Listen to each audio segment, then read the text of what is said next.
أعوذ بالله من الشيطان الرجيم بسم الله الرحمن الرحيم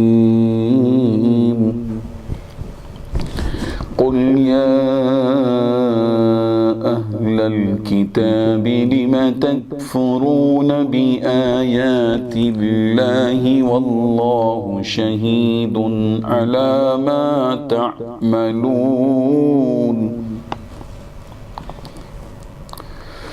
قل يا أهل الكتاب لم تصدون عن سبيل الله من آمن تبغونها عوجا وأنتم شهداء وما الله بغافل عما تعملون صدق اللہ العظیم۔ حاضرین و ناظرین، یہ درس نمبر 250 ہے۔ سورہ آل عمران کی 2 آیتوں کی تلاوت کی گئی، 98 اور 99، 98 اور 99۔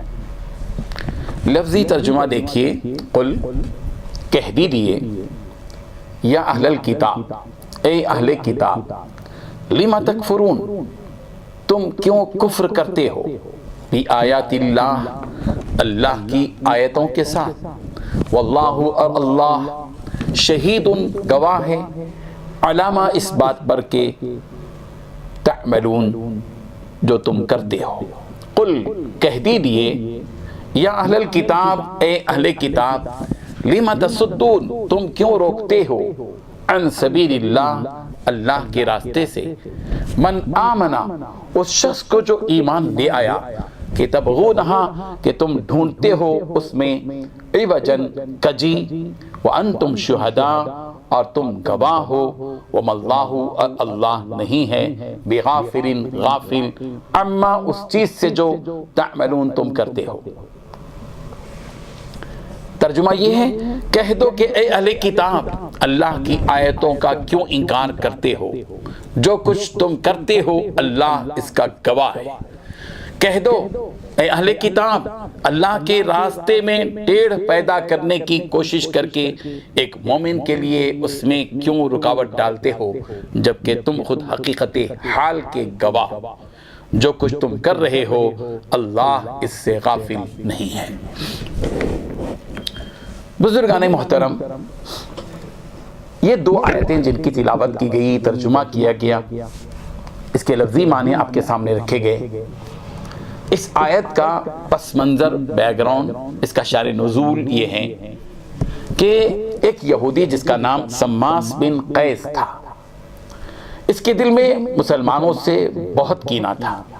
وہ مسلمانوں کی ترقی، مسلمانوں کا غلبہ، مسلمانوں کا کثیر تعداد میں مدینہ منورہ میں پھیلنا، یہ اس کو بالکل پسند نہیں تھا، اور وہ مسلمانوں کے حق میں اپنے دل میں بہت زیادہ کینہ رکھتا تھا۔ اس نے ایک مرتبہ ایک ہی مجلس میں دیکھا سارے انصار کے 2 مشہور قبیلوں کے افراد کو۔ انصار کے 2 قبیلے تھے، اوس اور خزرج، ان میں ایک زمانے سے برسوں سے لڑائی چلی آ رہی تھی، لیکن جب اسلام آیا، رسول رحمت صلی اللہ علیہ وسلم مدینہ منورہ تشریف لائے، اوس نے بھی اسلام قبول کیا، خزرج کے لوگوں نے بھی اسلام قبول کیا، اور دونوں صحابی بن گئے۔ تو ان دونوں کے درمیان جو نفرتیں تھیں، دشمنیاں تھیں، وہ ختم ہو گئیں، اور دونوں آپس میں بھائی بھائی بن گئے، دونوں میں محبتیں پیدا ہوئیں، اور دونوں سب ایک ہی مجلس میں جب بیٹھنے لگے تو جب سماس ابن قیس نے یہ منظر دیکھا، جو یہودی تھا، کہ یہ مسلمان اتنے آپس میں گڈمڈ ہو گئے، آپس میں اتنی محبت ان کے درمیان میں ہو گئی، اس کے دل میں ایک سازش پیدا ہوئی۔ اس نے جو زمانے جاہلیت میں اوس اور خزرج کے لوگ ایک دوسرے کے مخالفت میں جو اشعار پڑھا کرتے تھے، اس زمانے کے لوگ ادیب تھے، اشعار بنایا کرتے تھے اور ایک دوسرے کے خلاف اشعار اور اپنی حمایت میں اشعار پڑھا کرتے تھے اپنے حسب نسب پر۔ وہ اشعار اس نے جو اس مجلس میں کسی کے ذریعے سے پڑھوا دیے یا پڑھ دیے۔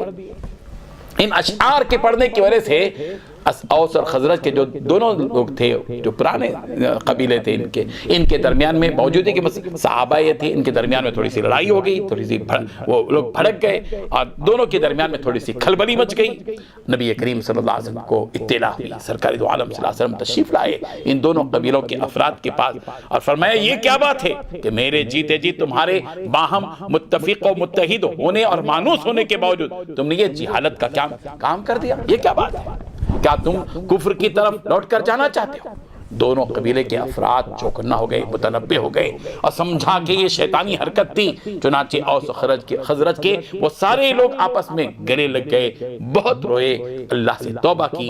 اور اس وقت میں سماس ابن قیس جس نے مسلمانوں کو روکا تھا، مسلمانوں میں کھلبلی پیدا کی تھی اور مسلمانوں میں نفرت پیدا کرنے کی کوشش کی تھی، اللہ تعالیٰ نے اس کے سلسلے میں ان آیتوں کا نزول فرمایا۔ یہ آیت نازل کہہ دیا گیا پیغمبر آپ یہ اہل کتاب یہ یہودیوں سے کہیے کہ لما تکفرون بآیات اللہ، کہ تم اللہ کی آیتوں کا کیوں انکار کرتے ہو؟ واللہ شہید علی ما تعملون، یہ بات یاد رکھو کہ جو سازش، جو حرکتیں تم نچلی حرکتیں کر رہے ہو، اللہ تبارک و تعالیٰ اس کا گواہ ہے۔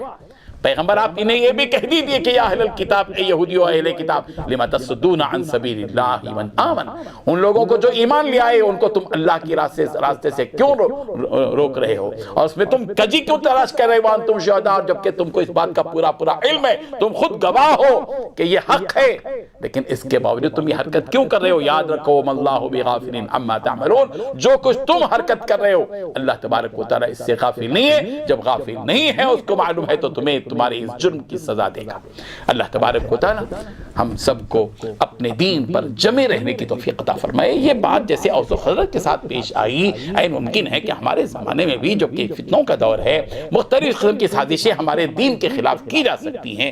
ہم کو چاہیے کہ ہم اپنے دین پر ڈٹے رہیں، جمے رہیں، استقامت کے ساتھ رہیں، اور کوئی بھی فتنہ ہمارا سامنا کرے گا تو ہم فتنے کو دبائیں گے، لیکن ہم خود اس فتنے کے سامنے نہیں دبیں گے۔ یہ جذبہ ہر مومن و مسلمان کے ذہن میں ہونا چاہیے۔ اللہ تبارک و تعالی ہم سب کو عمل کی توفیق عطا فرمائے۔ وآخر دعوانا ان الحمد للہ رب العالمین۔ لا الہ الا اللہ